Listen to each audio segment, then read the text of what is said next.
¿Qué tal? Buenas tardes. Bienvenidos a este nuevo tema que es el último de esta parte que estamos haciendo del análisis de la naturaleza de las personas dentro de lo que es los recursos humanos. Toca el turno en este momento pues de revisar ya, como repito, en esta última parte, algo relacionado con algo muy importante que tiene que ver con los trabajadores, que es justamente el grado o nivel de satisfacción que tienen ellos en el trabajo. Sería un error completamente, pues ahora sí como que muy fuerte, muy grave incluso, asumir que nada más el trabajador por el simple hecho de recibir su paga en tiempo y en forma, pues ya con eso va a estar 100% satisfecho. La satisfacción va a depender, como vamos a ver a continuación, de varios factores que no nada más tienen que ver con esta parte de recibir una remuneración a cambio de sus labores. Procedemos entonces a analizar justamente primero que nada el concepto o definición de satisfacción en el trabajo. Bueno, nos comenta Chavenato que es una actitud, o sea, algo que es personal, que tiene que ver con una conducta, un sentimiento, pero también con una cognición, que surge justamente como consecuencia de la conducta que el trabajador desempeña en su trabajo. Esto es muy importante entenderlo por la siguiente razón. El trabajador cumple con una serie de objetivos que le demanda, pues, su puesto, lógicamente, y es justamente ese cumplimiento de los objetivos traducido en conducta lo que va a reflejar justamente qué tanto o qué tan satisfecho se siente justamente por la recompensa que está recibiendo. ¿Qué significa esto? Que el trabajador está correlacionando dos cosas muy importantes. La conducta que él tiene traducida justamente en dedicación, esfuerzo, tiempo, sacrificios, etcétera, que tenga que hacer por su trabajo y la percepción que recibe a cambio. Pero ojo, cuando hablamos de percepción o de recompensas, como está aquí en la diapositiva, aquí por aquí, ¿sí? No queremos decir exclusivamente la parte monetaria. Hay recompensas, como bien conocemos, que son de tipo social. Y estas también van a ser parte muy importante de eso que recibe el trabajador a cambio. Ok, hice mi trabajo como se esperaba, como se debe de hacer, recibo una paga, ok, lo que se pactó en el contrato, pero aparte puede ser que el trabajador espere recibir algo más. Y ese es justamente el hilo conductor de esta pequeña intervención, de analizar justamente qué es eso que el trabajador espera recibir adicional al esfuerzo que está implicando al momento de hacer su trabajo. Bueno, tenemos aquí en este pequeño diagrama de proceso, diagrama de flujo, justamente el ciclo o aquellos factores que van a contribuir al desarrollo de satisfacción en el trabajo por parte de la persona, de nuestro empleado. Tiene que ver, por ejemplo, con las recompensas. Vamos a ir desglosando uno por uno. Ahorita vamos a continuación a empezar con el primero, que en este caso, ok, trabajo mentalmente desafiante. Bueno, cuando hablamos de un trabajo mentalmente desafiante, justamente van a ser todo aquel tipo de trabajos o de actividades que a mí, como trabajador, me impongan un reto. ¿Sí? ¿Qué significa esto de que me impongan un reto? Que no nada más sea lo típico de hacer una actividad monótona y rutinaria a diario. Ciertamente aquí tendríamos que ver que hay empleos que justamente se caracterizan por realizar actividades monótonas y rutinarias día a día. Pero en este caso, y puede ser que este tipo de actividades a la larga desgasten justamente la satisfacción del trabajador. Obviamente puede ser que también un cambio en esta rutina le genere un desajuste en el trabajo. Pero también pongámonos a pensar, si mi trabajo básicamente es de ser operario de producción o un trabajo de jerarquía baja, pues lógicamente mis actividades más bien son eminentemente físicas y aparte pues muy bien delimitadas y 100% rutinarias. En este caso, pues justamente el trabajador va a estar acostumbrado a esto y en ese sentido meter o incorporar nuevas tareas o nuevos elementos puede ser que resulte contraproducente porque lejos de incrementar su satisfacción lo van a frustrar más porque justamente como esas nuevas actividades o esas nuevas acciones o tareas que tenían que cumplir o funciones que tienen que cumplir no estaban contempladas originalmente, esto le va a causar justamente que se vaya mermando su capacidad, que vaya considerando él que no está dando, pues ahora sí como la medida, que está fallando, vaya, en el trabajo. Entonces, por lo tanto, tendríamos que pensar que esto va a aplicar en puestos que a lo mejor de rango medio para arriba, donde, pues lógicamente, también dependiendo de las personas, vean esta ocupación, este trabajo que tienen como una oportunidad excelente para aplicar oportunidades y obviamente desarrollar conocimientos que ya traen. Pensemos, por ejemplo, en el trabajo de un profesionista, sobre todo, ¿sí? O de un técnico, que a lo mejor no es profesionista, pero sí está dentro del área técnica. En este caso, pues obviamente los conocimientos que va adquiriendo con el paso del tiempo, con el paso de los años, por la experiencia en otros trabajos o incluso en ese mismo, pues le van a llevar justamente a la idea de que puede hacer más cosas de las que inicialmente está haciendo. Y eso pues lógicamente puede brindar cierto nivel de satisfacción. Pero ojo, repito la situación. Si estos desafíos, ese trabajo mental desafiante, excede por mucho mi propia capacidad, mi propia habilidad y conocimiento, en lugar de ser algo positivo, se va a transformar en algo completamente negativo, ¿sí? Tenemos a continuación pues también el hecho de que haya recompensas justas. Bueno, finalmente como trabajadores pues todos lógicamente necesitamos pues la parte de dinero, ¿sí? Todos necesitamos justamente esa parte de recibir un salario a cambio. Y obviamente habría que decir una cosa antes de continuar con esto. Las empresas tienen tienen asignado un tope salarial, ok, para tal o cual puesto, pues lo más que puede aspirar el trabajador a recibir, pues es tanto, ¿sí? Cuando se alcanzan esos topes salariales, bueno, aunque la empresa tal vez reconozca que efectivamente el trabajador tiene mayor capacidad, pues no va a poder aumentar justamente el salario. En ese sentido podría a lo mejor hablarse de una alternativa que sería subirlo de puesto, promoverlo o ascenderlo, ¿sí? Y obviamente el trabajador en este caso tendría que percibir justamente que el nuevo salario, la nueva paga, pues va de acuerdo justamente a las demandas que le impone en ese nivel el trabajo, la actividad que va a desempeñar. En pocas palabras, las recompensas justas ciertamente son una parte muy importante de todo esto, pero siempre y cuando también vayan acorde a las propias características del trabajador y lógicamente pues que también pueda llevarlos a cabo. También esto, pues sobre todo ahorita que tenemos en puerta ya la aplicación, la entrada en vigor de la norma 035 en la Secretaría del Trabajo y Previsión Social, pues lógicamente también yo voy a querer como trabajador estar operando en un lugar donde hay un entorno favorable de trabajo.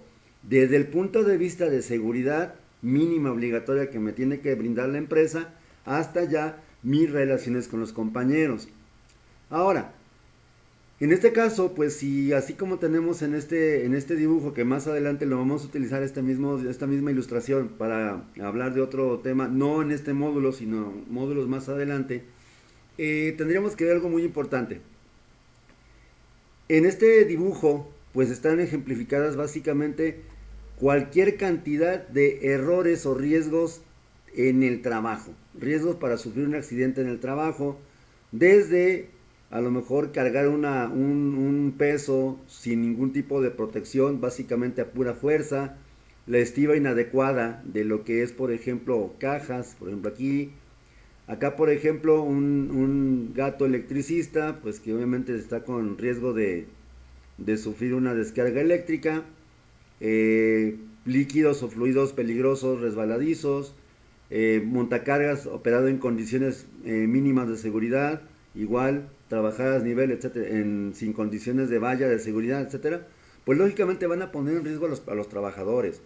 Y aquí el punto es que cualquier trabajador, cualquiera de nosotros que trabajamos en una empresa, pues lógicamente vamos a buscar esas condiciones favorables, desde el punto de vista de riesgo de trabajo a las relaciones interpersonales.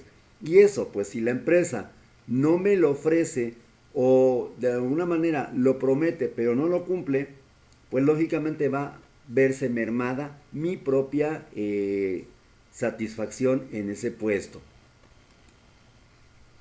Algo también esencial, esta cuestión de los colegas que brinden apoyo, pues lógicamente esto va a ser una tarea muy importante que tienen las empresas que garantizar. Ok, de entrada, el ser humano en algunos casos puede ser bastante competitivo, ¿sí? Pero en lo general, la mayoría de las personas reconocemos ampliamente que tenemos ciertas habilidades que a lo mejor nuestra capacidad llega hasta cierto límite, hasta cierto tope. Por lo tanto, yo como trabajador puede ser que reconozca que necesito la ayuda de mi colega, de mi compañero de trabajo, para que justamente me dé ese apoyo que yo requiero en ese momento. Aclarando el punto, puede ser tanto el colega como justamente mi supervisor. Y eso es muy importante como una función básica de liderazgo. Si mi supervisor no me resuelve dudas, no me apoya en lo que yo no conozco y al contrario, lejos de apoyarme, pues me censura porque de alguna manera argumenta que eso yo lo debo de conocer, que eso pues se supone que ya lo debo de manejar. Ok, está bien. Tal vez sea cierto que yo lo debo de conocer, pero en esencia es su responsabilidad como supervisor darme ese apoyo.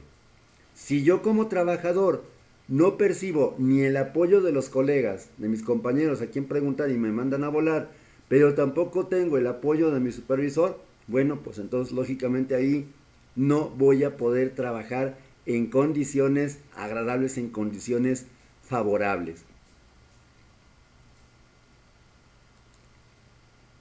Bueno, se dice que dentro de los procesos de reclutamiento y selección de personal dentro de las organizaciones, tendríamos que considerar algo muy importante, algo muy interesante, que haya compatibilidad entre la personalidad del puesto y la personalidad, perdón, del ocupante y el puesto de trabajo. Vamos a ponerlo de una manera muy sencilla. Supongamos, soy una persona muy tímida, apenas si hablo, de repente mi tono de voz incluso es muy bajito, no soy capaz de mantener contacto visual, ¿sí? No soy capaz tampoco, por ejemplo, de iniciar una plática o sostenerla. Me intimido fácilmente ante una persona que ostenta autoridad o que yo pienso que tiene autoridad o mínimo que se ve imponente. Pues entonces, si yo soy así, no me puedo colocar en un puesto como por ejemplo guardia de seguridad privada, bueno, vigilante intramuros, recepcionista, vendedor. ¿Por qué? Porque mi personalidad es completamente incompatible con las labores del puesto, ¿sí? Lo malo del asunto es que justamente a veces nos encontramos con personas que su personalidad no es la que se espera dentro del puesto, ¿sí? Lo decíamos ahorita, por ejemplo, en el caso de esta cuestión de la timidez, de la introversión. Pero vamos viendo, por ejemplo, la personalidad de un funcionario de servicio, ¿cómo decirlo? Del gobierno, una ventanilla de un servicio público, ¿sí? A veces nos quejamos frecuentemente justamente de la situación de que no me tratan mal, son muy groseros, muy descorteses, les vale gorro que la fila esté como con 20 personas y ellos tranquilamente comiendo o no llegan a sus horas o llegan y todos se ponen a platicar o a hacer otras cosas. Bueno, ahí tendríamos que ver que a lo mejor esa persona tampoco es compatible con el puesto. ¿Por qué? Porque se supone que si me ponen a mí en una ventanilla para atención al cliente, pues lógicamente mi personalidad tiene que ser justamente congruente con esas habilidades que se espera que yo tenga en el puesto. Si de atención, servicio, cordialidad, amabilidad, no tengo nada, ¿qué estoy haciendo entonces en un puesto que tiene que ver con atención al cliente? A lo mejor voy a funcionar perfectamente en un puesto que no tenga que ver con atención al cliente, porque tengo otros talentos, ¿sí? El hecho de que sea incompatible para un puesto no me descalifica automáticamente para ocupar dicho puesto. Entonces, por lo tanto, va a ser necesario justamente hablar que esto tiene que considerarse desde el momento mismo del proceso de selección de personal. Obviamente, en la selección de personal, el especialista en reclutamiento y selección puede ser un psicólogo, puede ser una persona de pedagogía, una persona de RH, qué sé yo, pues hace las entrevistas y está valorando justamente esto. Qué tan compatible es la personalidad del sujeto, del aspirante en este caso, del candidato, con los requisitos del puesto. De manera general, si una persona es incompatible con el puesto, ni siquiera hay que darle el seguimiento. ¿Por qué? Porque lógicamente no me va a servir justamente para el puesto que estoy ofertando, tal vez. Obviamente, puede ser, si es el caso, a lo mejor podría ser que lo coloque en otro, o lo proponga para otro puesto. Se lo puedo ofrecer al candidato. Oye, mira, fíjate, para este puesto a lo mejor pues no tengo ahorita vacante, ya se me acabaron, qué sé yo, pero tengo estos otros que te pueden resultar atractivos. ¿Cómo ves? Bueno, ya en este caso el aspirante, el buscador de empleo, ya decide si acepta o no acepta, pues. Pero esto es esencial. No podemos colocar a una persona que es incompatible en su personalidad en un puesto de trabajo que es completamente incongruente con la misma. Hacerlo justamente va a repercutir negativamente en lo que es la parte de la satisfacción. Me voy a frustrar, me voy a enojar, me la voy a pasar haciendo berrinches con los clientes, de repente no me van a estar regañando porque no dejo pasar a las personas, porque no les pido la credencial de identificación para darles el gafet, qué sé yo. Y esto pues a la larga obviamente va a resultar muy cansado. ¿Y qué va a pasar? Que nuestro trabajador pues simple y sencillamente va a renunciar. O lo peor, a desertar. ¿Sí? Y volvemos a lo mismo. Entonces seguimos buscando todavía personal adecuado. Por otro lado, también tenemos que ver justamente algo muy interesante que tiene que ver con la genética en la personalidad. No quiero profundizar mucho en esto porque es justamente una cuestión que tiene que ver más con lo clínico, un poco de incluso bases biológicas de la personalidad, etcétera. Pero podríamos decir que una persona con un temperamento muy fuerte, muy explosivo, muy melancólico, pues lógicamente el temperamento, como sabemos, está delimitado, está determinado muchas veces por la parte biológica de nuestra herencia genética, ¿sí? Y un temperamento así puede ser que no sea como que muy adecuado para ciertos puestos. Ahorita que decíamos justamente esta cuestión de la incompatibilidad de la persona con el puesto, pues aquí con esto lo vemos justamente. Habrá personas que tienden mucho a reaccionar negativamente ante una frustración mínima. Entonces, si yo soy vendedor, lógicamente me voy a enfrentar como parte de mi trabajo diario a la frustración. Y esto puede lamentablemente convertirse en una fuente de insatisfacción. ¿Por qué? Porque ya sabes que yo no sirvo para esto, es que por más que lo intento no logro vender ni un chicle, y esto pues lamentablemente, repito, va a generarnos un conflicto con el trabajador. ¿Y qué es lo que va a pasar? Pues ya lo decía ahorita, pues puede ser que renuncie o que simplemente deserte. Bien, a continuación tendríamos que hablar de otro concepto muy importante, que son las actitudes. Como decía al principio, las actitudes tienen tres componentes: El primero, que va a ser justamente un componente cognitivo. El segundo, ahí con mucha imaginación es el número 2. El segundo, que va a ser un componente afectivo. Y el tercero, que va a ser un componente conductual. Todas las actitudes del ser humano, dentro y o fuera del trabajo, poseen siempre los mismos componentes. A continuación vamos haciendo una definición primero. Justamente la actitud positiva, como a veces vienen en las, como por ejemplo en este caso en la imagen de internet. Bueno, en este caso la actitud positiva, la actitud general, positiva, la actitud en general se puede justamente considerar como una disposición y predisposición para actuar más de un modo que de otra manera. Es decir, puede ser que mi actitud sea positiva ante trabajos que demandan esfuerzo físico. Si es así, obviamente, pues voy a enfocarme completamente en cuanto a lo que es conducta, en lo cual es afectivo, la parte afectiva, y la parte emocional y la parte cognitiva ante dicho trabajo. Pero si no tengo una actitud favorable, por ejemplo, ante trabajos físicos, porque a lo mejor no me gustan o porque me parecen, pues, ¿cómo decirlo? De rango bajo, entonces, si me mandan a un puesto donde a lo mejor voy a tener que hacer trabajo físico, no voy a estar a gusto porque de entrada tendría lo opuesto a lo que está en la imagen, que sería una actitud 100% negativa. Esto tendríamos que considerarlo justamente también la actitud. ¿Cómo podemos evaluar la actitud en una entrevista de trabajo? Bueno, pues justamente desde el principio, la persona, cómo se presenta, cómo se maneja, qué tanto interés tiene, qué tantas preguntas hace sobre el puesto, eso es importantísimo.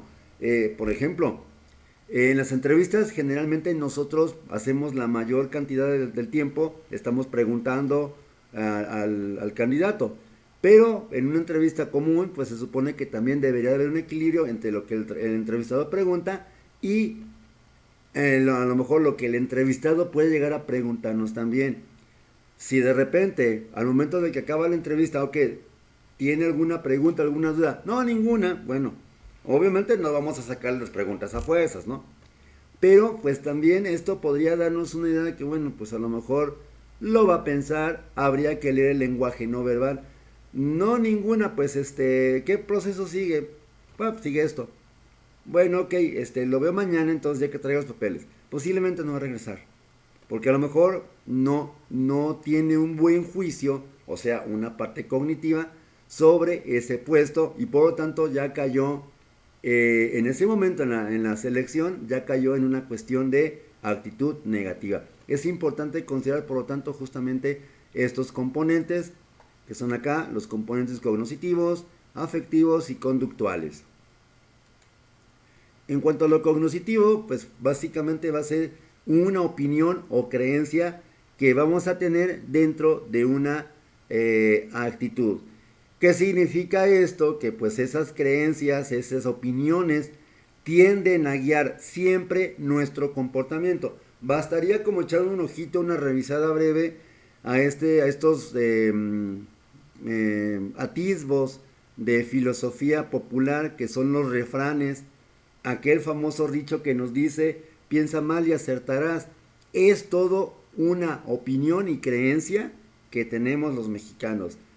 Piensa mal, o sea, piensa lo peor, espera lo peor de las personas y vas a ver que no le fallas, le atinas, al contrario.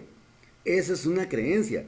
Y resulta que estas creencias van a conducir, van a guiar siempre, invariablemente, nuestras actitudes. Sería el componente cognitivo. También tenemos otro componente que es la parte afectiva, la parte emocional, que va ligada invariablemente pues justamente a lo que pensamos.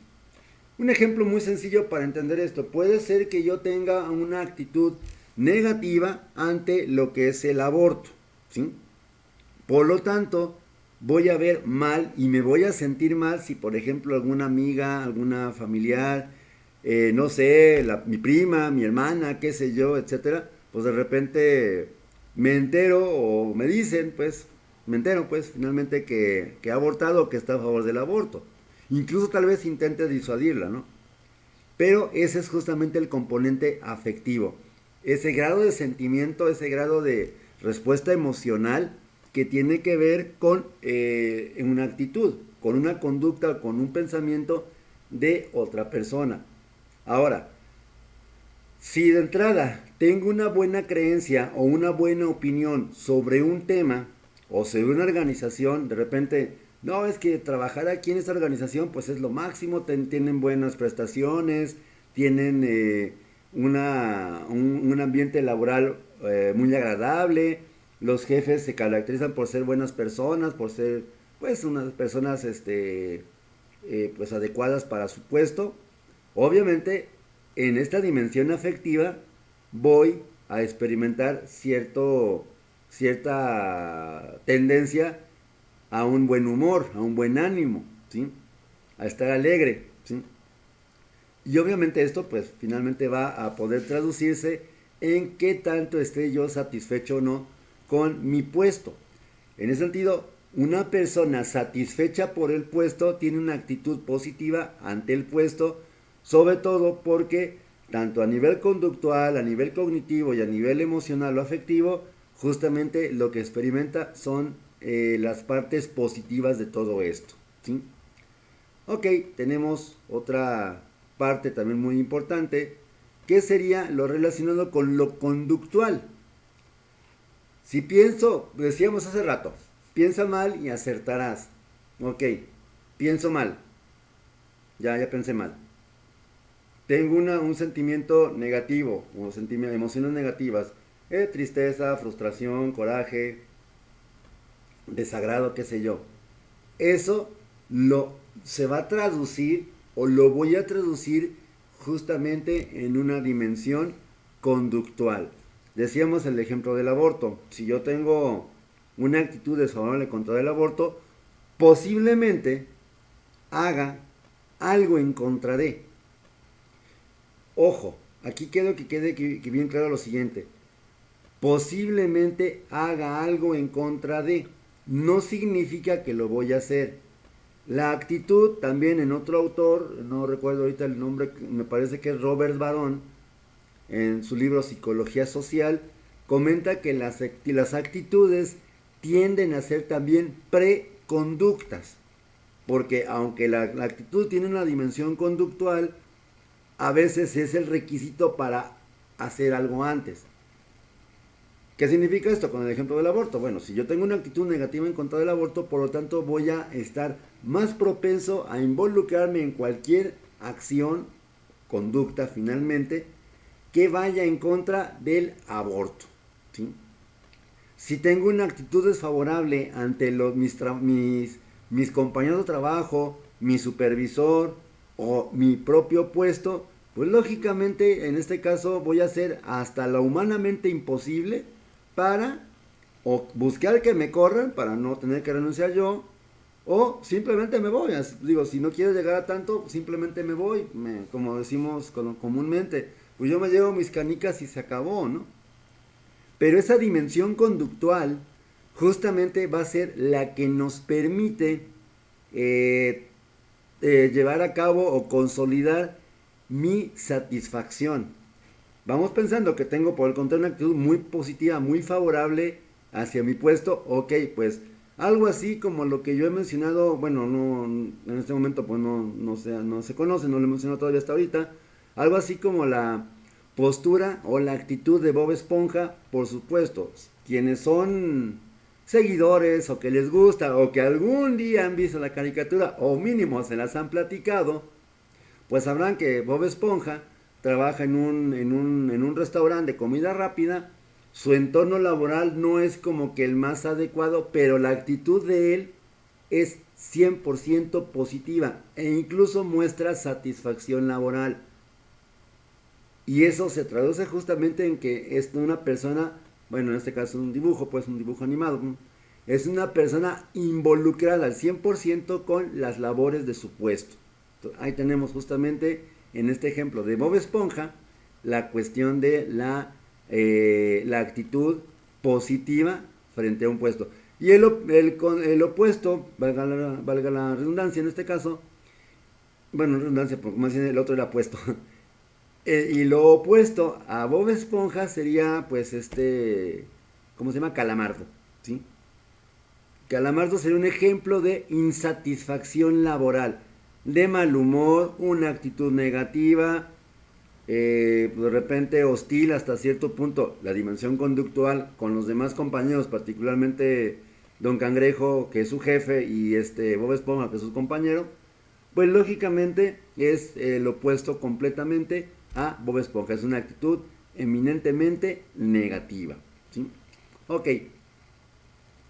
Ya en la recta final hablaríamos de acuerdo con lo propuesto por, en este caso, por Stephen Robbins. Tim Robbins es otra persona, es un actor de hecho. Por Stephen Robbins, también en su libro Comportamiento Organizacional, habla de la existencia de una, dos, tres actitudes básicas relacionadas con el puesto. La primera, que es como tal la satisfacción con el puesto. Maneja lo siguiente: una persona con alto nivel de satisfacción en el puesto va a tener siempre actitudes positivas hacia el mismo. Por lo contrario, que es lo que estaba diciendo ahorita con esto de Bob Esponja y Calamardo, por otro lado, una persona insatisfecha va a tener siempre actitudes negativas hacia él, independientemente de que el puesto esté bien pagado. Si de entrada mi actitud es negativa, pues lógicamente voy a mostrar una situación bastante complicada, bastante negativa sobre ese mismo. No importa que me paguen muy bien, si no me gusta, pues no me gusta y punto, ¿sí? Esa es la primera actitud que menciona Stephen Robbins, que es la satisfacción del trabajo.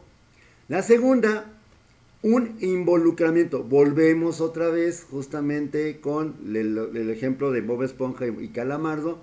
¿Qué tanto me involucro yo en un puesto?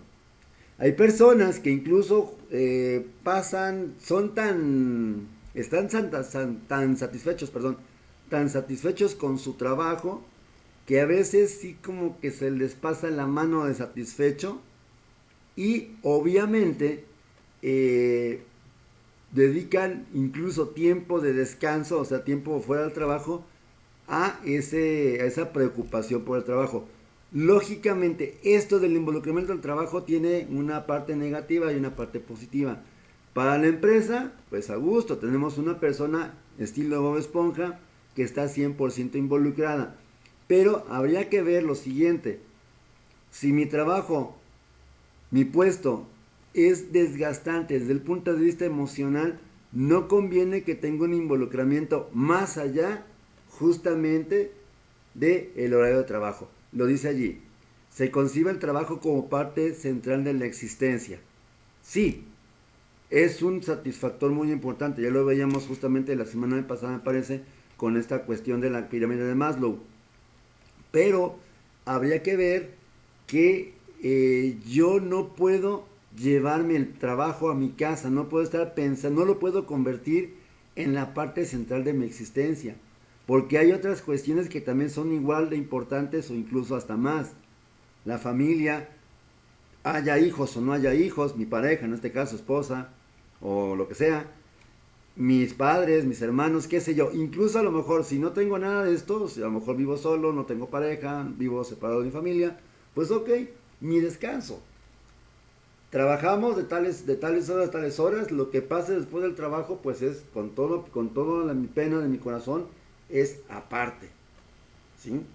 Esto, lo del involucramiento en el trabajo, por lo tanto, sería algo bastante delicado, que justamente esta norma que yo comentaba de la 035 de la Secretaría de Trabajo y Previsión Social, pues lógicamente también considera dentro de todo esto. O sea, si yo me involucro demasiado en el puesto al grado de considerarlo como una parte esencial de la existencia, de mi existencia, pues también podría ser un factor de riesgo psicosocial.